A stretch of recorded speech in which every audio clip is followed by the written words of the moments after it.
Hi, I'm Jim Stroud, and this is my podcast.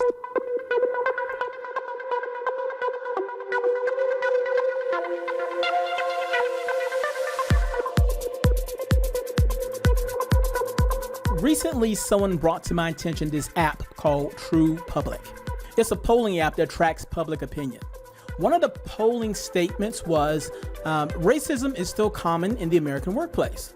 And you, as a True Public user, have the choice to agree or disagree with that statement. I thought the results were interesting. Out of the 1,201 votes, 84% of Democrats strongly agreed that racism was common in the workplace, whereas 62% of Republicans did not. Independents were in the middle at 75%. Now, for those who were Hispanic or Asian who took that poll, the view was that 80% agreed, and blacks strongly agreed at 86%, and with whites agreeing at 71%. And there were other breakdowns available too, like generations and so forth. To see them all, go to jimstroud.com or download the True Public app and look for the poll, Racism is Still Common in the American Workplace, and you'll see it there. But I digress. Why do so many people feel that racism abounds in their workplace? Is it really that common? I didn't think so because it hasn't been my experience. Then I looked around and oh boy. Not only does racism exist in some workplaces, I predict that it will only get worse in the years to come. Stay tuned to find out why I think that.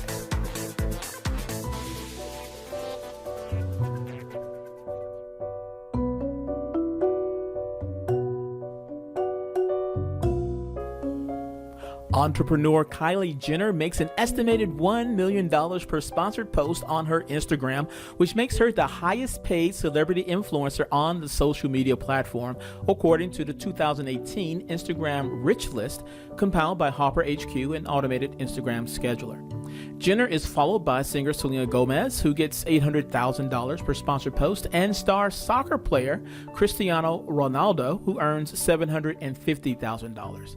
Together, these and other up-and-coming stars contribute to the $1 billion influencer market, which is expected to double in value this year. Now, all that is great until there is an Instagram bug and you lose over 1 million followers, which happened to Kim Kardashian, Justin Bieber, and several others. If it could happen to them, it could most definitely happen to you. The moral of the story? Don't build your house on rented land. I suggest you do what I did and get your own mobile app with SuperPass.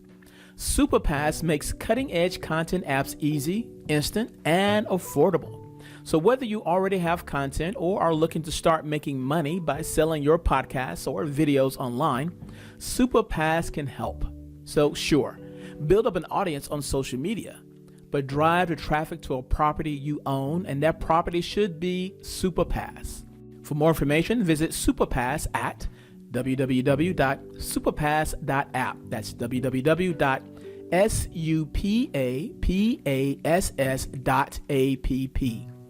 Superpass.app. And be sure to tell them Jim Stroud sent you.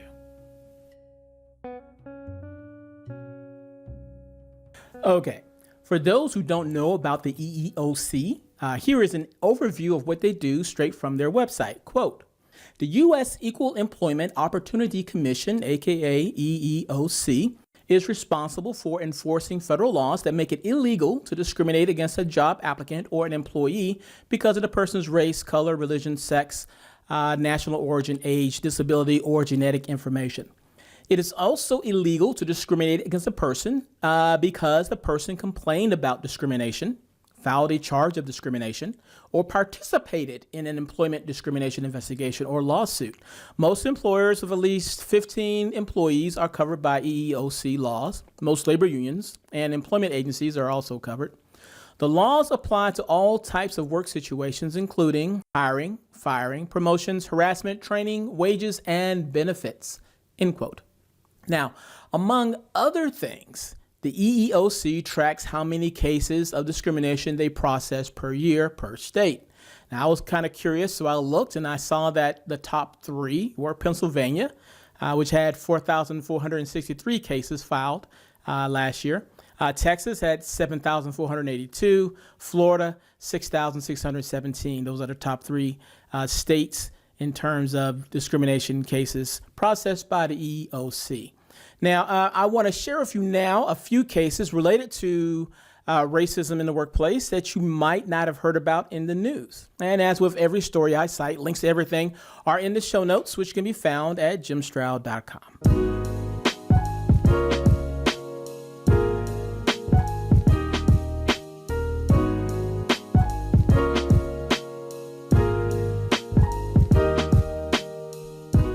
The blog Career Addict reports on JP Morgan Chase. Here's a quote.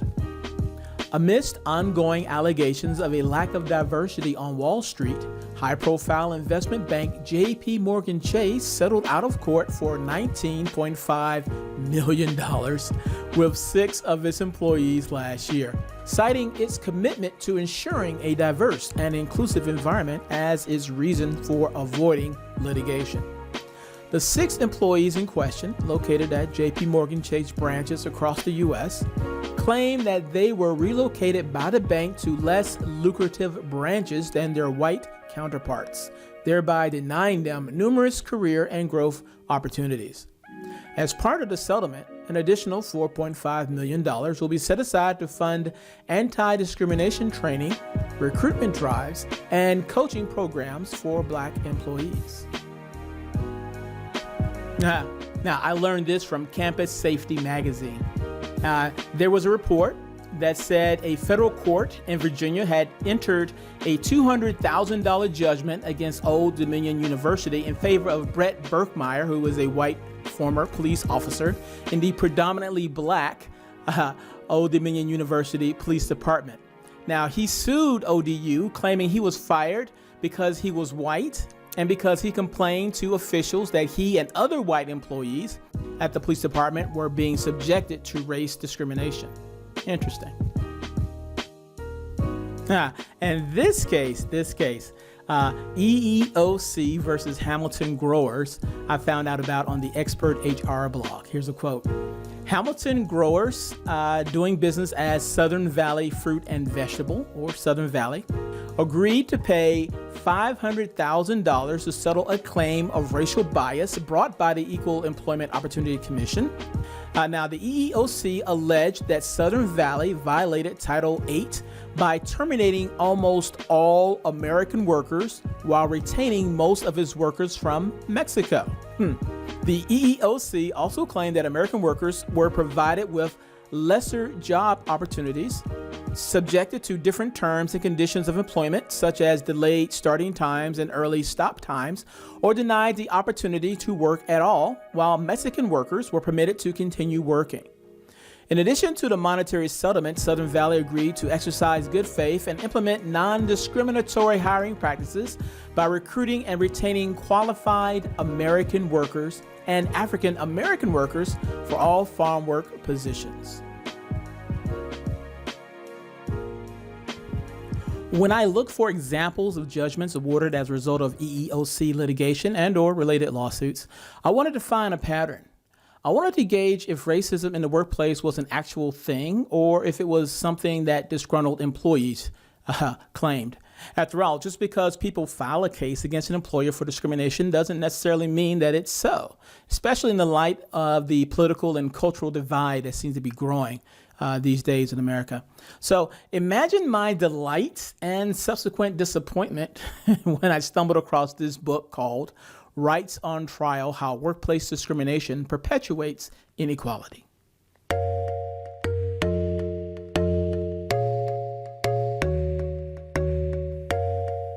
Now, here is a quote from the Huffington Post from where I learned about that book I mentioned. Quote, "The authors of the new book, Rights on Trial: How Workplace Discrimination Perpetuates Inequality, examined nearly 2,000 cases filed between 1988 and 2003 across the United States. The 3 authors interviewed more than 100 plaintiffs, defendants, lawyers, and involved parties to find that the workplace often is not fair in cases of discrimination. The success rate for cases of discrimination filed is dismal. Only 2% of plaintiffs win at trial. That is, after 19% of the cases were dismissed, half or 50% have early settlements, 18% of the cases are lost on summary judgment, and 8% of the cases have a late settlement. To promote the book, the authors posted audio of some of the people they interviewed for the book. Here are some clips. So we worked in this big computer, like a lab. They had these big computers, and every day, we would maintain these computers like 24 hours, 7 days a week. And they had like a main console. And these guys that were like our supervisors, you'd come in and they might, almost like on the board, they'd have a picture of a black man eating like ribs. And he'd have like all type of sauce on his face. And they would just all time say stuff like the KKK, and to me it was like a poison environment. The emotion is on the plaintiff's side of the equation in these cases. Another favorite expression of mine is that employment law is the family law of business law. And what I mean by that is people spend so much time in their jobs in America today, and I associate themselves so much with what they do, particularly if you're talking about a termination event. If you terminate somebody's employment, you've not just taken away their livelihood, their ability to pay their mortgage, send their kids to school, put food on the table. Forget all those issues. More important than that almost is what it does to their psychological makeup. You've taken away what they are. When you go, if we walk down to this bar, restaurant, down across the street, and I met you sitting on the bar stool, and we talked, within about 2 minutes, either you would ask me or I would ask you, so what do you do? Why is that? Because we identify ourselves with our jobs. And so when you get terminated from a position, you've lost a part of your identity. That's what fuels a lot of this employment litigation. It's an emotional reaction. And there's no other catharsis for it, really. So it has to go somewhere. Most of the people that bring complaints in here, I'm saying 3 or 4 or 5% of the workforce, we're not talking about the smartest, nails in the box or anything. These are folks that sometimes they have attitude and or conduct and or behavioral problems. Sometimes they mix discrimination and stuff. They try and mask their performance issues and that kind of stuff. I understand all that because I've seen a lot of it. But just getting at the issues, it's, show me a prima facie case. Show me you met the legal threshold. If they don't understand that when they first come in, my job and my staff's job, explain to them what it is. Explain to them what their burden is when they come in here, because I don't want them leaving here not understanding that they have met their burden. In the future, I think there will be more racism in the office because at its core, racism is the result of ignorance. I don't know you personally, so I rely on stereotypes and groupthink to form my opinion of you rather than identify you as a unique person. People do it all the time, which is why racism still persists. The changing demographics of America will surely exacerbate some of that. Do a search on DuckDuckGo or Bing or Google for the phrase, the browning of America, for more insight into what I mean. As more and more people enter the workforce from diverse backgrounds that you do not know, understand, or want to understand, the more racism will persist to varying degrees. Now, add to that more women in leadership positions competing against men, and that increases the likelihood of gender discrimination and reverse gender discrimination. As minorities increase in the population, more cases of reverse discrimination will also likely occur. Now, I don't think that's a race thing or a gender thing for that matter. I think it's a human thing. No race or special group is without sin, in my opinion. Just put that group, any group, in power and watch them eventually take advantage of those with lesser influence. Now, one of my heroes, the Reverend Martin Luther King Jr., famously said this. My 4 little children will one day live in a nation where they will not be judged by the color of their skin, but by the content of their character. I have a dream today. On one hand, my country still has some work to do before Reverend King's dream is fully realized. Yet, on the other hand, we have come a mighty long way. So much so that I refuse to believe that America is an inherently racist country. And I'm not the only one who thinks that way. Listen to how this African-American radio personality, Larry Elder, responds to the question, is America racist? Is racism still a major problem in America? President Barack Obama certainly thinks so. He said that racism is in our DNA. Really? If racism is in our DNA, doesn't that mean it's immutable, unchangeable? But America has changed, and dramatically so. In 1960, 60% of Americans said they would never vote for a black president. Almost 50 years later, the black man who said racism is in America's DNA was elected president, and 4 years later, re-elected. That's only the most obvious example of racial progress. There are many others.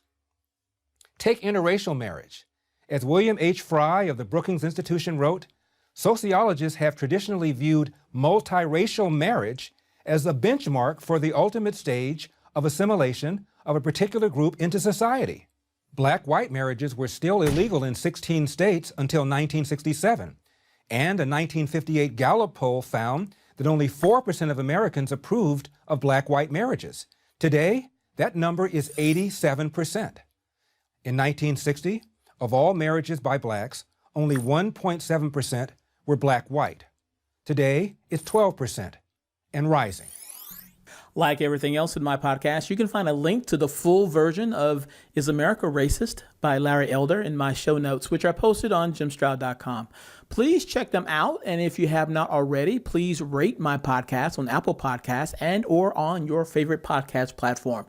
I would so very much appreciate that.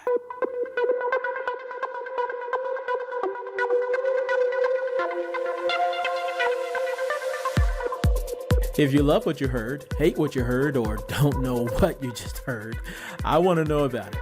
You can leave a comment concerning this podcast on my website at www.jimstroud.com.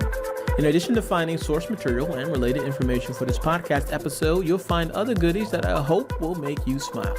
And if you have not already, please subscribe to my website. Your continued support keeps this podcast train chugging down the track.